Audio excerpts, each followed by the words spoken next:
Robin hood ఆకర్షణీయమైన comedy action mix. కథ సారాంశం: నితిన్ పాత్ర రామ్ అనేది చిన్ననాటి అనాథాశ్రమంలో పిల్లలు ఆకలితో బాధపడటం చూసి ధనవంతుల దగ్గర నుంచి తెలివిగా డబ్బులు దోచి అవసరమైన వారికి పంచుతుంటాడు. ఇదే సమయంలో విలన్ దేవాదత్త నాగే తన గంజాయి వ్యాపారాన్ని అంతర్జాతీయంగా విస్తరించాలనుకుంటాడు. రుద్రకొండ అనే గ్రామంలో ప్రత్యేకమైన గంజాయి ఉన్నట్లు తెలిసి అక్కడికి ప్రణాళికలు వేస్తాడు. ఇంకో పక్క శ్రీలీల పాత్ర రేనా వాసుదేవ్ కూడా అక్కడికే ప్రయాణిస్తుంది. ఆమె తండ్రి అభినవ్ వాసుదేవ్ కి ఈ కథకి సంబంధం ఏమిటి? రామ్ కూడా ఆమెతో ఎందుకు వెళ్తాడు? డ్రగ్ మాఫియా నాయకుడు డేవిడ్ పాత్ర ఎలా కలుస్తుంది అన్న ప్రశ్నలకు సమాధానం సినిమా చూస్తున్నప్పుడు తెలుస్తుంది. హైలైట్స్: దర్శకుడు వెంకీ కుడుముల తన స్టైల్లో ఎమోషన్ కామెడీకి మంచి బ్యాలెన్స్ ఇచ్చారు. ఫస్ట్ హాఫ్ లో మంచి కామెడీ సీన్స్, రెండో భాగంలో సెంటిమెంటల్ మూమెంట్స్ ఆకట్టుకుంటాయి. నితిన్ స్టైల్ గా సున్నితమైన అభినయంతో ఆకట్టుకున్నాడు. శ్రీలీల కూడా తన పాత్రలో బాగా నటించింది. విలన్ పాత్రలో దేవదత్త నాగే చాలా బలంగా కనిపించాడు. వెన్నెల కిషోర్ కామెడీ బాగుంది. డేవిడ్ వార్నర్ అనూహ్యంగా బాగా నటించాడు. మైనస్ పాయింట్లు: కథలో మధ్యలో ఫేస్ తగ్గుతుంది. కొన్ని పాత్రలు క్లైమాక్స్ కు ముందు మిస్ అవుతాయి. విలన్ పాత్ర చివరిలో బలహీనంగా మారిపోతుంది. కొన్ని పాటలు కథకు ఆటంకంగా మారాయి. కొన్ని విఎఫ్ఎక్స్ సీన్లు నెమ్మదిగా కనిపిస్తాయి. ముఖ్యంగా రక్తపు మచ్చలు అజాగ్రత్తగా కనిపిస్తాయి. టెక్నికల్ అంగాలు: ప్రొడక్షన్ వాల్యూస్ బాగున్నాయి. జీవి ప్రకాష్ మ్యూజిక్ సినిమాకి బాగా సెట్ అయ్యింది. సినిమాటోగ్రఫీ మరియు ఎడిటింగ్ ఓకే. కొన్ని పాటలు తొలగించి ఉంటే బాగుండేది. దర్శకుడు వెంకీ కుడుముల తన మార్కు కామెడీ ఎమోషన్ మళ్ళీ చూపించాడు. కానీ కథ కొంత పాతది. డ్రగ్ బ్యాక్ డ్రాప్ సాధారణంగా అనిపిస్తుంది. చివరగా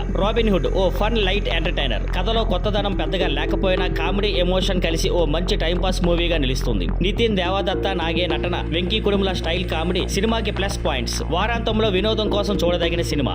మ్యాడ్ స్కేర్ కామెడీ ఎంటర్టైనర్. కథ సారాంశం: లడ్డు తిహార్ సెంట్రల్ జైలుకు వచ్చేసరికి అక్కడ ఉన్న వాళ్ళకి భయం వేసింది. అతని కథేమిటో తెలుసుకోవాలన్న ఆసక్తితో జైలులోని ఖైదీలు అతని గతాన్ని అడుగుతారు. అప్పుడు లడ్డు చెబుతాడు ఎలా అతని 3 ఫ్రెండ్స్ మనోజ్, అశోక్, దామోదర్ అతని పెళ్లిని డిజాస్టర్ గా మార్చారు. ఈ పెళ్లి నుంచే అన్ని కలకలం మొదలై ఎలా అతను జైలుకు చేరాడు అనేది హాస్యంతో నిండి ఉన్న కథ. ప్లస్ పాయింట్లు: సినిమాని చాలా లైట్ గా కామెడీగా తీర్చిదిద్దారు. ప్రధాన త్రయం నటులు చాలా ఎనర్జెటిక్ గా నటించారు. లడ్డు పాత్రలో విష్ణు ఓయ్ బాగా నటించాడు. అతని బాధలు కూడా ప్రేక్షకులకు ఫన్నీగా అనిపించే విధంగా చూపించారు. అతని తండ్రిగా నటించిన మురళీధర్ గౌడ్ కూడా చక్కటి టైమింగ్ తో నవ్వులు పంచారు. పెళ్లి నేపథ్యంలో జరిగే కొన్ని కామెడీ సన్నివేశాలు బాగా పేలాయి. రెండో భాగంలో కూడా కొన్ని సీన్లు ఆకట్టుకుంటాయి. మైనస్ పాయింట్లు: కథ పరంగా బలహీనత ఉంది. కొన్ని చోట్ల జోక్స్ బలవంతంగా ఫీల్ అవుతాయి. రెండో భాగం ఫస్ట్ హాఫ్ లాగే ఎనర్జీగా లేకపోవడం కాస్త నిరాశ కలిగిస్తుంది. సునీల్ పాత్ర బాయ్గా పెద్దగా గుర్తుండదు. అతని పాత్ర సరిగ్గా రాసినట్లు అనిపించదు. ఇతర సపోర్టింగ్ పాత్రలు ఆంటోనీ, సత్యం రాజేష్ సరిగ్గా ఉపయోగించుకోలేదు. మొదటి భాగం లాంటి లవ్ ట్రాక్, క్యాచీ పాటలు ఈ సీక్వెల్ లో లేవు. Technical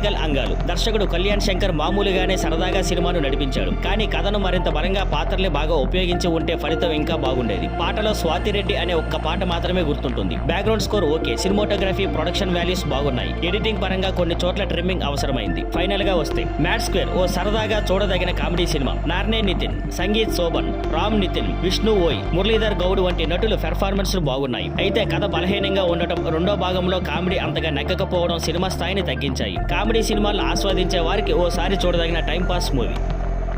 thank you for watching. Please like, share and subscribe.